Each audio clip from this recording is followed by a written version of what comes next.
Ladies, gentlemen, hello and welcome to I Forgot My Pills, and now the shadow monsters are trying to take my wife. Are you a lonely person with no hope of ever finding love who likes to experience genuine human connection through a screen? Do you spend your nights staring at jiggling pixels of various shades of pink, calling it saving yourself for the magical, pretty and tall princess of your dreams, who will surely one day arrive to save you from the basement that is destined to be your grave?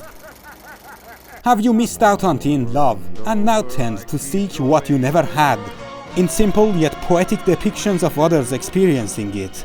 Are you someone with nothing to lose but your virginity?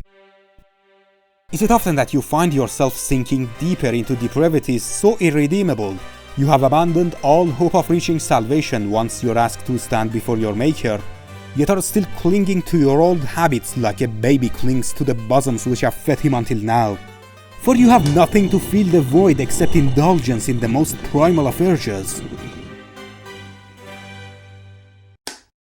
Today I bring with me one more story to help you cope with your loneliness by reminding you of that unattainable dream you yearn for every day.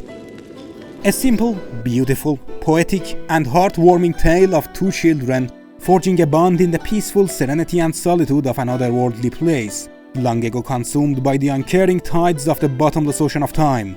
An ancient castle haunted by shadows, mindless servants of a forgotten queen.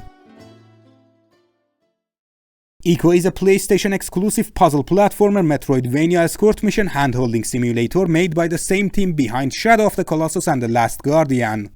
This is actually their first game, with their studio being called Team Ico before some corporate drama happened. With there never being a PC port of this game, I had to resort to using an emulator, and so there were a few graphical issues. Most of them I managed to fix by fiddling with the emulator's graphics settings. But at this point I've accepted the screen tear, the weird bloom effect at the bottom of the screen, the incredibly bright and saturated lighting, and the title screen looking kinda funky as part of the creator's original vision. Actually, about the weird bloom effect, turns out it's a glitch, and it gets worse over time. Fortunately, it has an easy fix. You can make it go away by doing a fresh boot of the game. I didn't know that, because I was using save states, which is virtually the same as never closing the game. Don't do that. The incredibly bright and saturated lighting might have honestly been part of the creator's original vision. It probably looked good on a CRT, considering how much the artists clearly cared about their work here.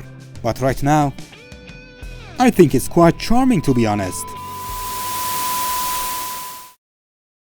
In this game, you play as a young boy with a quite impressive pair of cow horns named Ico. You could call him Honeyboy if you want, but I find characterizing a prepubescent boy by his sexual desires strange and unnerving, considering the male genitalia does not start to grow before the age of consent. Unlike girls, who can be married off to their tribal chiefs as soon as having their first period. I have been advised to clarify my previous statement was only a joke meant to showcase the ridiculousness of child marriage, and I do not intend to promote it by any means. Ico's journey begins with a few horny men. Do not worry, the horns are only attached to their helmets, taking him to an old castle. Abandoned and shrouded in mist, this place has a quite ethereal feel to it, sitting just out of reach from the edge of a sheer cliff where land meets the sea, where the comfort of ground, the known and the familiar, ends to give its place to the wonder of vast, fathomless depths. These people are truly standing at the edge of the world, the cliff serving as the border between all that exists and the great nothingness of a sea stretching past the horizon and into infinity, where it seems like existence itself loses all meaning. The castle, being fully engulfed by the sea, almost resembles a different world, resting just beyond the end of the one we call our own. We see the men guide Ico through this castle into a room full of strange ritualistic coffins, where he's to be sealed and sacrificed inside one of them for reasons related to his horns. Ico's journey ends moments later with him struggling a bit too much, falling on his head, breaking his neck, and then fucking dying. The rest of the game is him hallucinating the life he can't have anymore in his last moments. Anyway, that's it. He's dead. Don't forget to like, comment and subscribe. After barely escaping starving to death, thanks to the castle literally being held up by thoughts and prayers, Iko momentarily dies and is given a prophetic vision.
Iko is then brought back to life to participate in God's toughest battle, interacting with the opposite sex.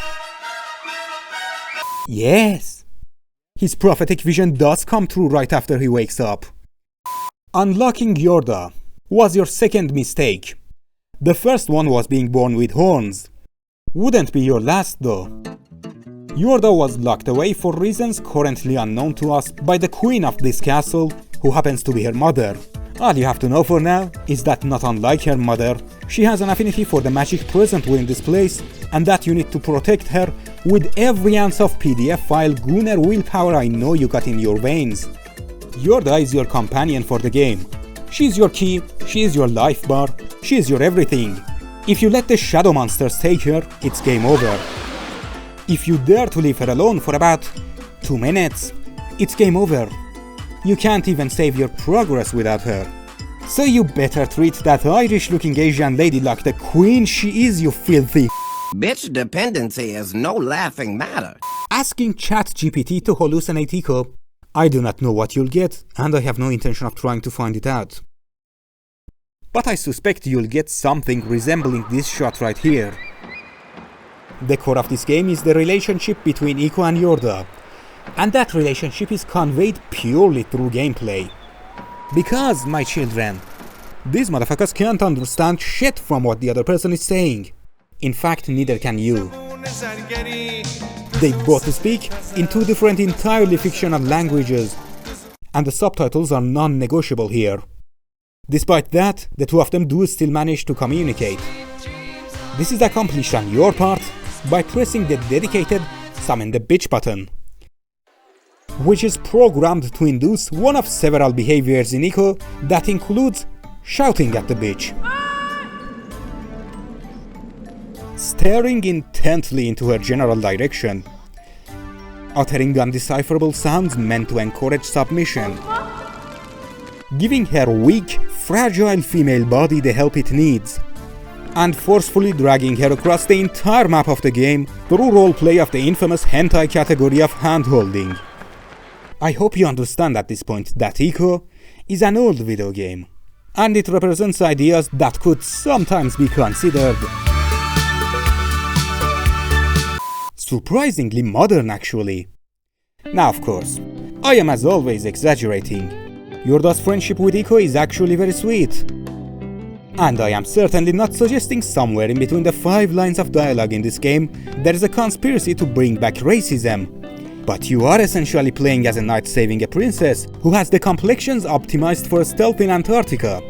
However, I believe a valid question to ask here would be if this damsel in distress who despawns every enemy in an area whenever she opens a door with her magical girl powers, that you should certainly abuse, and I think it's the only way to progress through this room, needs anyone's help, let alone the 10 to 15-year-old boy you play as who she towers above, horns included. Or is she just playing into your alpha male fantasies? Either way, I think it's an undeniable part of this game's charm. The fact that you, as a stick figure looking boy, beat shadow monsters that are built like a fucking JoJo reference with a half-burnt stick you found on the ground. All the while, your companion follows you everywhere, with a look somewhere between submission and being proud. The combat capabilities of this 10 to 15-year-old boy, I do not know, I didn't check the wiki for his canonic age, are undoubtedly very impressive. Unfortunately, however, your combat capabilities as the player are very much limited to wiggling your left analog stick until you have achieved what can, in an incredibly generous wording of the matter, be called evasive maneuvers, and spamming the dedicated swing that shit until something dies button. Yes, the combat is as uninteresting as it sounds, but luckily this game is not centered around it. And also, you do find a normal-ass sword to replace your nondescript wooden stick after a while, which makes clearing at areas much easier. Overall, you really shouldn't be worried about combat. And you might have even noticed that Iko doesn't have a health bar. Instead, your game over condition is tied to Yorda. To be fair, he doesn't even have a death animation. He just turns into stone. Or well, I guess you could just...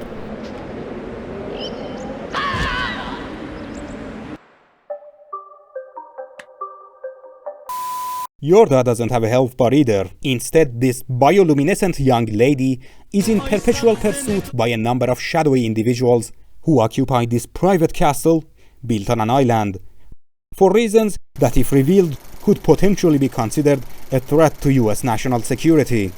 Regardless, there is no one here to save you or your female friend.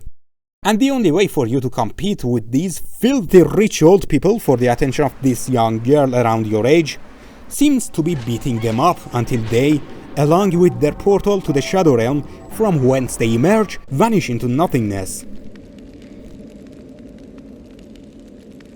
There are also a number of puzzles in this game. And by that I mean Ico is actually a puzzle game. The puzzles here range from pulling a lever to how the fuck was I supposed to know this one specific bridge doesn't have any levers to pull. Most of the time, your objective is to find or create a path for Yorda to reach where she needs to be. And that, more often than not, is in front of these magical sad horny boy statues, who upon sensing her presence will allow you to pass and access the next section of the game. Which as a concept is something I refuse to comment on. Solving the puzzles could at times be difficult. My only advice for you is to fuck around as much as you can. There is no way to lock yourself out of progression without triggering a bug, and with the solutions being for the most part very intuitive, you are bound to eventually find out what the comically large cartoon-looking ass bombs are here for. I've only ever found one bug that could possibly hinder your progress. On these two specific doors, if you try to enter while holding Yorda's hand, you'll just come back out. Enter without holding her hand. Don't worry, she'll follow. Bringing Yorda with you everywhere you go is a necessity, even if her presence is not required for solving the puzzles. Because if she remains in a different chunk of the map for too long, a shadow monster will spawn to take her, and now you have to stop working out for your favorite Middle Eastern occupation and go save the bitch who thinks self-defense is beneath her social status. Considering this fact, I do not recommend Soulsborne veterans to play this game without having properly treated their long ladder PTSD first. What a thrill. Because Yorda sure loves to take her sweet-ass time climbing them, while you're stuck shouting unintelligible vowels at her to hurry up, that are most likely some sort of racial slur. Well, that should have covered everything. Make sure to join our Discord server. You are a stranger in this place. This castle, with its winding empty corridors, with its grand and strange design, has not welcomed a soul in centuries, and yet, as if in defiance of the unbearable weight of the countless lifetimes resting atop its shoulders, it stands proud, somehow forgetting its own yearning for eternal slumber. These walls beckon to a forgotten time. They were not built for you, nor for any of your ancestors a dozen generations prior, but they still hold a timeless sense of wonder. Every abandoned yet marvelous machinery, every remnant of the strange people who were one day inhabitants of these barren hallways, and every ray of light shining through the cracks carved by time into the bones of this old castle, houses the eternally present souls of those who one by one laid the bricks for this great monument of a lost era. There were probably many people living here at some point, evident by what they've left behind, but those days are long, long gone. With every wheel and every cog turning one last time, eons after losing their purpose, to tell you something has been lost. A gravestone for an empty grave, and for a queen who wants to escape from her dreaded inevitable fate into eternity. The queen and her domain are nothing more than a fading memory of history, that forgetful old man who is himself less than a fleeting moment in the face of eternity. You can feel their fall into that inescapable oblivion in the serenity nature has brought to this place with what it has already claimed as its right. There is comfort in seeing birds fly away so freely from this great stone labyrinth that is holding you its prisoner.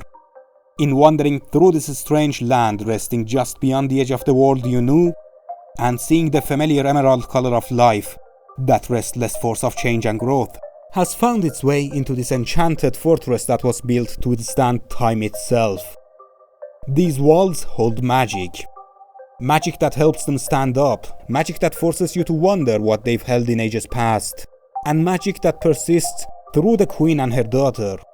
A daughter who was caged by her own mother, offered freedom by a stranger escaping his own fated demise, neither understanding the other person's tongue, yet they are bonded through a shared desire to free themselves from this empty, faded memory of a bygone age.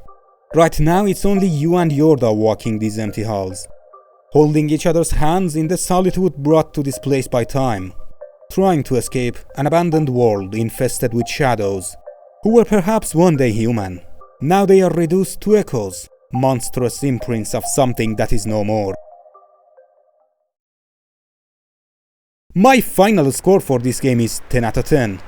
Do recommend. Goodbye.